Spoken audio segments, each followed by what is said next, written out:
அதை வச்சு ஒரு 10 பேர் ட்ரோல் பண்ணுறான், 10 பேர் பாராட்டுறான், 10 பேர் தலைவா விபத்து இல்லாமல் கார் ரேஸை ஓட்டுங்கன்றான். இவங்களுக்கு தேவை வியாபாரம் ஆகுது இல்லை?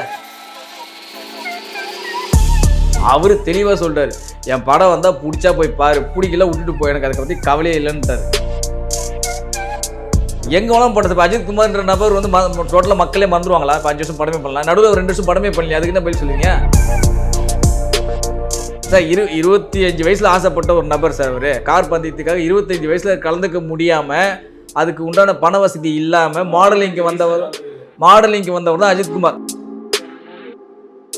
கண்ணு ஒரு ஸ்டெப்பு மாறினா கூட என்ன நடக்கும்னு உங்களுக்கு தெரியும். அந்த கார் ரேஸ், கார் பந்தயம்ன்றது ஈஸி கேம் கிடையாது சார். அதெல்லாம் வந்து உயிரை பணைய வைத்து விளையாடுற விளையாட்டு.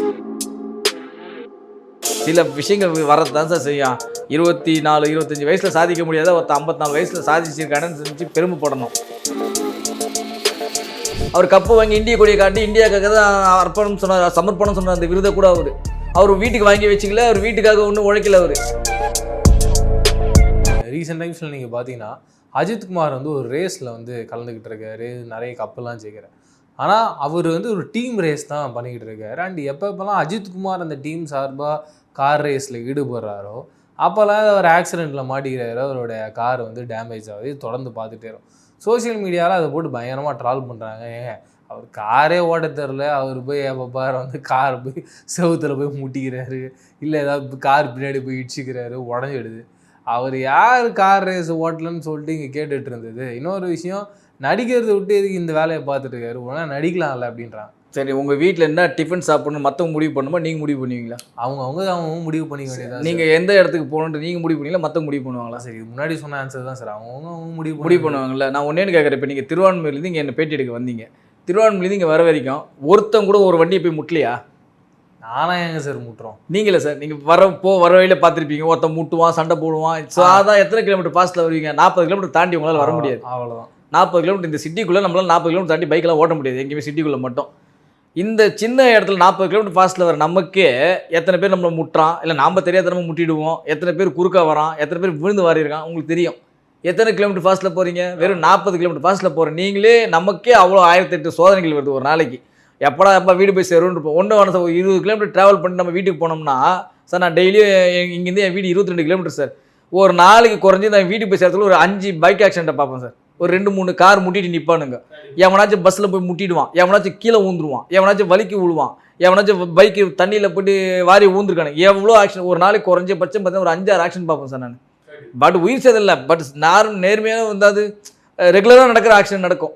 ஒரு 400-500 கிலோமீட்டர் ஃபாஸ்ட்டில் போகிற ஒரு நபர் ஒரு மைண்டாக ஒரு செகண்ட் ஒரு மைண்டு யோசினா கூட லெஃப்டா ரைட்டாக யோசிக்கிற செகண்டில் கூட ஆக்சிடென்ட் ஆகும். தெரியல உங்களுக்கு? சரி சார், அதாவது இங்கே உட்காந்து வாய்க்கனே பேசுகிறவனுக்கு வந்து தெரியாது. அதாவது அவனுடைய விருப்பம் என்னன்னா, இன்றைக்கி நம்ம பிடிச்சி அஜித்தை கீச்சிட்டோம்டா, இன்றைக்கி நம்ம நேரம் ஓடிச்சுடா, இன்றைக்கி பிடிச்சி நம்ம விஜய் கீச்சிட்டோம்டா, இன்றைக்கி நம்ம போய் நிம்மதியாக தூங்கணும். ஏன்னா அவனுடைய வேலை அதுதான். அவனுக்கு அதை தாண்டி ஒன்றுமே தெரியாது. அவன் போய் கலந்துக்க போகிறானா, ரேஸில் கலந்துக்க போகிறானா, ரேஸில் என்ன கஷ்டம்னு அவனுக்கு தெரிய போதா? சார் அவங்க என்ன சொல்கிறாங்கன்னா, இப்போ நம்ம நார்மல் வாழ்க்கையில் லீட் பண்ணியிருப்போம், வண்டி ஓட்டுறது வந்து ரெகுலரான விஷயம். ரோடு மாறிட்டே இருக்கும், மழை பெய்யும், இதெல்லாம் நடக்கும். ரேஸ் ட்ராக்ல தான் உங்க மேப்பும் வரப்போது. நீங்க ஏற்கனவே ட்ரையல்லாம் பார்த்து ரைட் சார், ரேஸ் ட்ராக்ல எத்தனை கிலோமீட்டர் வேகத்துல போய் நீங்க ஒரு வாட்டி நீங்க இந்த மாதிரி வண்டியை உடச்சுன்னு வரலாம். ஒரு வாட்டி குழந்தை மாதிரி வண்டியை உடச்சுன்னு வருது. இந்த சைக்கிள் ஓட தெரியாத குழந்தை அடிக்கடி கீழே விழுற மாதிரி இருக்கு. சிம்பிளா ஒன்னேன்னு சொல்றேன் சார், அங்க எல்லாருக்குமே விபத்து நடக்கும். அஜித்குமாருக்கு மட்டும் விபத்து நடக்கல. அந்த ரேஸ்ல கலந்துற ஹாங்காங் வீரரோட விபத்து நடந்தீங்க எவனாச்சும் நீங்க பாப்பீங்களா? கண்டிப்பா யாரும் பார்ப்போம். இது கேளுங்க. இப்போ அந்த கார் ரேஸ்ல கலந்துக்கிட்ட போலந்து வீரரோட நிகழ்ச்சி போட்டாங்க பாப்பீங்களா? அந்த ரேஸ் பார்க்குறவங்க பார்ப்பாங்க. ரேஸில் கலந்து ரேஸை பற்றி நேசிக்கணும் மட்டும் தான் தெரியும். இன்னும் சொல்ல போனால் அது என்ன ரேஸ் கூட இங்கே இருக்குன்னு எவனுக்கும் தெரியாது. அஜித்குமார் கார் பந்தயத்தில் விபத்து அதை போட்டால் தான் இங்கே பார்ப்பீங்க. வெறும் கார் பந்தயத்தில் எங்கேயோ ஸ்பெயின் நாட்டில் நடந்த கார் பந்தயத்தில் விபத்துன்னு போட்டால் இங்கே யாராச்சும் கண்டுப்பீங்களா? கண்டுக்க மாட்டீங்க. அஜித்குமார்ன்ற ஒரு பிரபல நடிகர், தமிழ் சினிமாவுக்கு ஒரு பிரபல நடிகர். உங்களுக்கு தேவை செய்தி, அவங்க மீடியாவுக்கு தேவை செய்தி. அந்த செய்தியை பொறுத்தவரை இங்கே பார்க்குறானுங்க. அதை வச்சு ஒரு 10 பேர் ட்ரோல் பண்ணுறான், 10 பேர் பாராட்டுறான், 10 பேர் தலைவா விபத்து இல்லாமல் கார் ரேஸை ஓட்டுங்கன்றான். இவங்களுக்கு தேவை வியாபாரம் ஆகுது இல்லை? இங்கே வியாபாரம் ஆகுதுல்ல, அதை தானே சார் இங்கே விரும்புகிறாங்க மக்கள். நீங்கள் இப்போ சமீபத்தில் கூட ஒரு கேள்வி கேட்டீங்க, விஜய் அப்பாவுக்கும் விஜய்க்கு என்ன சம்மந்தம், ஏன் சண்டைன்னு கேட்டீங்க. என்னன்னா பதில் சொன்னேன், அவங்க குடும்பத்தில் 1008 விஷயம் இருக்குது. ஆனால் இதை வச்சு தான் நீங்கள் ஓடிக்கிட்டு இருக்கு மீடியாக்களில். இல்லை நீங்கள் இப்போ நீங்கள் இந்த கேள்வி கேட்குறீங்க, வியாபாரம் ஆகணும் தானே கேட்குறீங்க. அதுதான் விஷயம், வேற ஒன்றும் இல்லை. பத்திக்கிறதுக்காக பண்ணுற விஷயங்கள் இது எல்லாமே. சார் அவர் கார் ரேஸ் கலந்துக்கிறாரு, விபத்து இன்னொரு அறிவிச்சிகளாம் சொல்கிறாங்க பப்ளிசிட்டிக்காக தேர்றாரு. அவர் ஏன் பப்ளிசிட்டி தரலாம் ஒன்றுன்னு கேட்குறேன். கார் ரேஸ் ஏன் பப்ளிசிட்டி? 2 நிமிஷம் நான் மைக்கை பிடிச்சி பேச போகிற வாங்கினா தமிழில் மூலம் முடுக்கிறது கிளம்பி வந்துடுவானுங்க. உங்களுக்கு தெரியும் நினைக்கிறேன். அவர் எதுக்கு பப்ளிசிட்டி தேடணும்? முதல்ல கார் விபத்து வச்சு தான் பப்ளிசிட்டி தேடணுமா நான் கேட்குறேன். பப்ளிசிட்டிலாம் கிடையாது சார். 25 வயசில் ஆசைப்பட்ட ஒரு நபர் சார். அவர் கார் பந்தயத்துக்காக 25 வயசில் கலந்துக்க முடியாமல், அதுக்கு உண்டான பண வசதி இல்லாமல் மாடலிங்க்கு வந்தவர் தான் அஜித்குமார். அதுக்கப்புறம் பட வாய்ப்பு கிடைச்சி படத்தில் 2-3 படம் ஹிட் ஆனதுனால வேறு வழி இல்லாமல் படத்தை தொடர்ந்து நடிக்க ஆரம்பிச்சிட்டார். அவருடைய ஆம்பிஷன் இன்னைக்கு நிறைவேற்றுவார்? நீங்கள் சொல்லுங்கள். நீங்கள் இருக்கீங்க சார், ஒன்று வேணாம், நீங்கள் கன்னியாகுமரி போய் விவேகானந்த சிலைக்கு முன்னாடி நின்று நான் செல்ஃபி எடுக்கணும் 15 வயசில் நீங்கள் ஆசைப்படுறீங்க. ஆனால் ஒரு சில காலம் கட்டாயத்தினால உங்களால் போகவே முடியல. அந்த இடத்துக்கே 20 வருஷமாக போக முடியல. 20 வருஷத்துக்கு அப்புறம் நீங்கள் நினைக்க மாட்டீங்களா சார் நம்ம என்ன நினச்சி வந்தோம், அந்த இடத்த நம்ம கடமை நினைவாக்க முடியலன்னு போவீங்களா போக மாட்டீங்களா? கண்டிப்பாக காசு பணம் வந்துருச்சுன்னு சார். 20 வயசுல அந்த தெம்பு 40 வயசு உங்களுக்கு இருக்குமா? கண்டிப்பாக இருக்கா சார். அதே மாதிரி எல்லாருக்குமே அதே தானே சார், எல்லா மனிதர்களுக்கும் அதே தானே சார் நடக்க போகுது. இதில் என்ன விளம்பரம்? ஒருத்தன் அவன் வந்து கவர்மெண்ட் காசில் போயிட்டு சம்பாரிச்சு ஹாயா போய் ஊர் சுற்றல. அவர் சொந்த பணத்தில் சொந்தமாக அவர் கம்பெனி ஆரம்பித்து சொந்த இதில் தயாரித்து நாட்டுக்கு பெருமை சேர்த்திருக்காரு. அவர் வீட்டு கூட சேர்க்கல. அவர் கப்பு வாங்கி இந்திய கொடியை காட்டி இந்தியாவுக்காக தான் அர்ப்பணம் சொன்னார், சமர்ப்பணம் சொன்னார். அந்த விருதை கூட அவர் வீட்டுக்கு வாங்கி வச்சுக்கல. அவர் வீட்டுக்காக ஒன்றும் உழைக்கல. அவர் எவனாச்சும் நீங்கள் உங்கள் சொந்த பணத்தை போட்டு நீங்கள் நாட்டுக்காக உழைப்பீங்களா? நீங்கள் பதில் சொல்லுங்கள் சார். இந்தியாவிலேருந்து தானே சார் வந்துருங்க. அவரே சொன்னாலும் எல்லாரும் என்ன சார் சொல்லுவாங்க? நான் சொல்ல இந்திய வீரர் அஜித் குமார் தானே. நீங்களே சொல்லிட்டீங்க. அந்த அவார்டு இந்தியா கொடுத்தும் ஒரு பிரோஜனமும் இல்லை சார். நான் இந்தியாவுக்கு ஏதாவது காசா சார் வரப்போகுது? இப்போ அவரு சம்பாரிச்சு இது பண்ணாலும் இந்திய கவர்மெண்ட்டோ இல்லை வந்து தமிழ்நாடு விளையாட்டுத்துறை தமிழ்நாட்டில் இல்லை இந்தியாவில் வந்து வேணா அவர் ஜெயிச்சுட்டு வந்தா நம்ம வேணா பரிசு தருவோம், இல்லை உதவி தொகையோ எதுவும். ஒரு ஒலிம்பிக் கேம் எடுத்துங்க, ஒரு தங்கப்பதக்கம் வெற்றி பெற்று வந்தாங்கன்னா இங்கே எவ்வளோ பரிசு பொருட்கள் கிடைக்கும் தெரியும். கண்டிப்பாக ஒரு கவர்மெண்ட் கொடுக்கும், ஒரு விளையாட்டுத்துறை கொடுக்கும், ஒரு ஆளுங்கட்சி கொடுக்கும். அவங்க சார்பாக வந்து தங்கம் வென்றதுக்காக மாரியப்பன் நினைக்கிறேன் அவர் கூட தங்கம் வென்று வந்தார். எத்தனை அவர் எவ்வளோ பரிசு கொடுத்தாங்க கண்டிப்பாக நீங்கள் யோசிச்சு பாருங்க. ஆனால் இதெல்லாம் அவர் ஆசைப்பட்ட ஆளா? நீங்கள் ஏதாச்சும் ஆசைப்பட்டாரா? கண்டிப்பாக அவருடைய ஆம்பிஷனை அவர் நிறைவேற்றிருக்காரு. இப்போ சார் சில விஷயங்கள் வரதான் சார் செய்யும். 24-25 வயசில் சாதிக்க முடியாத ஒருத்த 54 வயசில் சாதிச்சிருக்கானு செஞ்சு பெருமைப்படணும். அவன் ஏன் கார் ஆக்சிடென்ட் ஆகுது, அடிக்கடி இது மாதிரி சைக்கிள் ஓட்டுற மாதிரி இது ஆகுது, ஏன் சார் சைக்கிள் வந்து விழாமல் கற்றுக்க முடியாது சார்? ஏன் சைக்கிள் விழாமல் கற்றுக்கினதுக்கப்புறம் ஆக்சிடென்ட் பண்ணதே இல்லை சைக்கிளில்? நான் கேட்குறேன். பண்ணிட்டு தானே இருக்கோம். பைக் ஓட்டியிருக்கோம். பைக்கு கூட தான் நான் கூட தான் பைக் ஓட்டும்போது இடிச்சிட்டு 2 பேரும் இடிச்சிட்டு தான் நான் பைக்கே கற்றுக்கிட்டேன். கண்டிப்பாக காரணம் அது மாதிரி எங்கே போய் முட்டிட்டு தான் நான் காரே கற்றுக்கிட்டேன். அதுக்கப்புறம் ஆக்சிடென்ட் பண்ணதே இல்லையா? கற்றுக்கினதுக்கப்புறம் அதெல்லாம் பண்ணிட்டு தானே இருக்கோம். ஒரு 60-70 கிலோமீட்டர் ஃபாஸ்ட்டில் போகிற நமக்கே அவ்வளோ விஷயங்கள் நடக்கும்போது 500-600 கிலோமீட்டர் ஃபாஸ்ட்டில் போகிறோம் நடக்குமோ நடக்காத? நீங்கள் சொல்லுங்கள் சார். அதெல்லாம் மைன்யூட்டான விஷயத்தில் சார். மைன்யூட் சார் ஒன்று வேணாம் சார். சிம்பிளாக ஒரே லாஜிக் சொல்கிறேன் சார். 17 பேர் ஒரு கிரிக்கெட் ஆடுறாங்க, இல்லை ஒரு 10 பேர் ஒரு ஹாக்கி டீம் எடுத்துங்க, ஒரு டென்னிஸ் டீம் எடுத்துங்க, ஒரு கபடி டீம் கூட எடுத்துங்க சார். அவங்களும் எங்கே சார் விளையாடுறாங்க? ஒரே கோர்ட்டில் ஒரே இடத்துல விளையாடுறாங்க சார். சின்னதாக கையில் ஒரு காயம் வந்துச்சுன்னா காயம் காரணமாக ஆட்டத்திலிருந்து ஓய்வு வந்திருக்கா இல்லையா? நீங்கள் சொல்லுங்கள். வந்துருக்கு சார், வந்துருக்கு. என்ன காயம் அது? நீங்கள் சொல்லுங்கள், என்ன காயம் அது? ஒரு சின்ன ஒரு பயிற்சி ஆட்டம். எத்தனை பிளேயர் இங்கே ஒதுங்கியிருக்காங்க விளையாட முடியாமல்? சச்சின்லேருந்து இன்றைக்கி தோனியிலேருந்து விராட் கோலியிலேருந்து எத்தனை பிளேயர் வந்து ஆட முடியாமல் கையில் காயம் காரணமாக இந்த போட்டியிலிருந்து ஓய்வு பெறுகிறார். வந்திருக்கா? வந்துருக்கு. சாதாரண ஒரு கிரவுண்டுக்குள்ளே விளையாடுற விளையாட்டு. அதுவும் 11 பேருமே ஒரு பால் போட்டால் 11 பேருக்கும் ஆக்டிவ் வரப்போதில்ல. ஒன்று கீப்பருக்கு வரும், இல்லை பவுலருக்கு வரும், இல்லை ஏதோ ஒரு ஃபீல்டர் தான் வரும். மீதி 8 பேர் சும்மா தான் இருப்பாங்க. அந்த கேமுக்கு அவ்வளோ விஷயம் நடக்குது. நீங்கள் யோசிச்சு பாருங்க.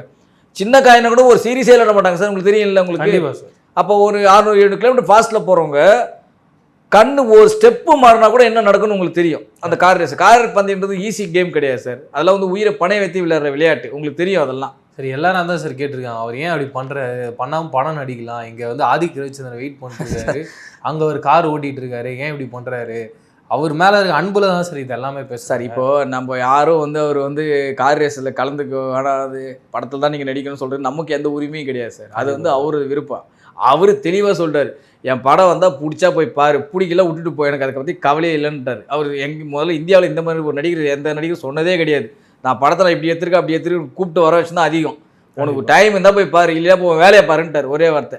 இது ஏன் வேலை படம் நடிக்கிறது, ஏன் வேலை நான் ரேஸில் கலக்குது, அது ஏன் வேலை. நம்ம வந்து யாருமே வந்து ஏன் இந்த வேலை தான் பண்ணுறீங்க, இந்த வேலை தான் நீங்கள் பார்க்கணும்னு சொல்லிட்டு இங்கே யாரும் எந்த உரிமையும் கிடையாது. உங்களை வந்து நீங்கள் கேள்வி கேட்குறீங்க, நீங்கள் கேள்வி கேட்கக்கூடாது, நீங்கள் கம்முன்னு உட்காந்துன்னு சொல்லிட்டு எனக்கு உரிமை கிடையாது. நீங்க இப்படிதான் பேச சொல்றதுக்கு உங்களுக்கு உரிமை கிடையாது. நீங்க யாருக்கும் உரிமை கிடையாது. அது வந்து அவங்கவங்களோட தனிப்பட்ட விஷயம், சுதந்திரம். இதுல என்ன கருத்து சொல்றாங்கன்னா, இது உச்ச நடிகர் ஆனதுக்கு அப்புறமா சொல்றாரு, இதை முன்னாடியே சொல்லிட்டு போக வேண்டியது யாரும் இவர் பின்னாடி வந்தே இருக்க மாட்டாங்களே.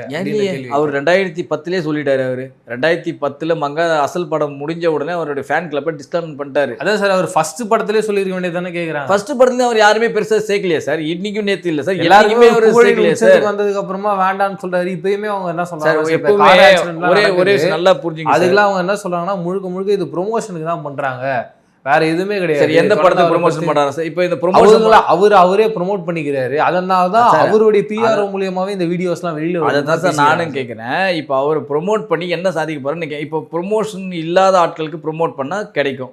ஆல்ரெடி அவர்கள்லாம் வந்து உச்சத்தில் இருக்கவங்க இவங்கெல்லாம். இப்போ ரஜினி இருக்கட்டும், ஒரு விஜயா இருக்கட்டும், ஒரு அஜித் இவங்களாம் உச்சத்தில் இருக்கும். இவங்களுக்கு எதுக்கு ப்ரொமோஷன் நான் கேட்குறேன். இப்போ ஒரு படம் ஓடலை, இந்த படத்தை எப்படியாச்சும் கூட்டத்தை வர வைக்கணும், ஏதாச்சும் ஒரு கான்ட்ரவர்சி உருவாக்கு, அதுக்கப்புறம் வந்து கூட்டம் வரும், அதுக்கப்புறம் ப்ரொமோட் பண்ணி அதை வச்சு நம்ம லாபம் சம்பாதிக்கலாம் நினைக்கிறவங்களுக்கு நீங்கள் சொல்கிறது ரைட்டு. இவங்களுக்கு என்னது எதுக்கு ப்ரொமோஷன் கேட்குறேன். இப்போ அஜித் குமார் யாருமே தெரியாதாங்க. நீங்க சொல்லுங்க, எல்லாரும் இல்ல தெரியாதா? லைம் லைட்ல எல்லாரும் இருக்கணும்ன்றது அவசியமா இருக்கு. அப்படி பாத்தீங்கன்னா வந்து இப்போ படமே இல்லாம அஜித் குமார் 5 வருஷம் கழிச்சு வந்தாருன்னா மறந்துடுவாங்கல்ல சார். அடுத்த ஜெனரேஷன் வரும்போது யாரு சார்? பாக்கியராஜ் நடிகர், நீங்க படம் நடிக்கிறதே இல்லை. நீங்க பாக்கியராஜ் மறந்துட்டீங்களா எல்லாரும்?